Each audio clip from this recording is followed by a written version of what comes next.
Thank you, Mr. Speaker.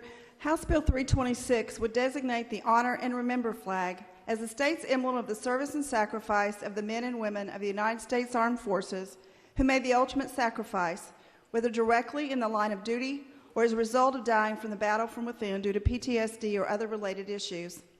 This was brought to me by a constituent, herself an Air Force veteran, whose cousin, after returning from Iraqi freedom, committed suicide in June 2017 after battling PTSD for over 2 years.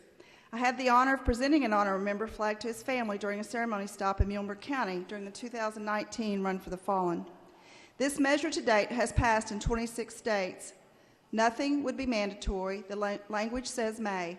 The bill lists suggested locations where it could be flown, including any state or local government-owned building or facility where a United States flag is flown. It outlines the days it would be encouraged to be flown, including but not limited to Armed Forces Day, Memorial Day, Flag Day, 4th of July, National POW MIA Recognition Day, Veterans Day, Gold Star Mother's Day, and any day on which a member of the United States Armed Forces who is a resident of Kentucky loses his or her life in the line of duty. The bill stipulates that no more than 2 other flags can be displayed at the same time on the same flagpole, and I'd like to note that it would be required to be a size smaller than the American flag under which it would fly. House Bill 326 would require that the flag be made in the USA, and administrative regs and ordinances would be promulgated by the respective agency or local governing body that would oversee when it would be flown. I regret that the gentleman from Boone 66 is not present today. He and I have both been fighting for this legislation since 2019. He has an Honor Remember flag on the wall of his office if you want to drop by and see it. He, like I, has a constituent who lost a family member to war and desires that this legislation pass. While their families love the American flag, especially the one that draped the coffin of their loved one, they all appreciate a positive remembrance of the Honor Remember flag, not unlike the POW MIA flag.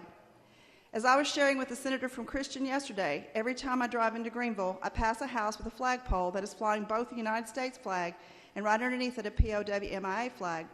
That alerts those that pass by someone never came home from war to that family that lives in that house.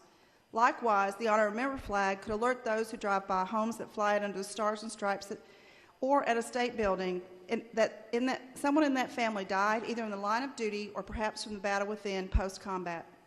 We heard testimony that even though the Gold Star flag was created during World War I for those individuals who died in battle, there wasn't an emblem to honor all fallen military or veterans if they have succumbed to the internal war that lasted after their return.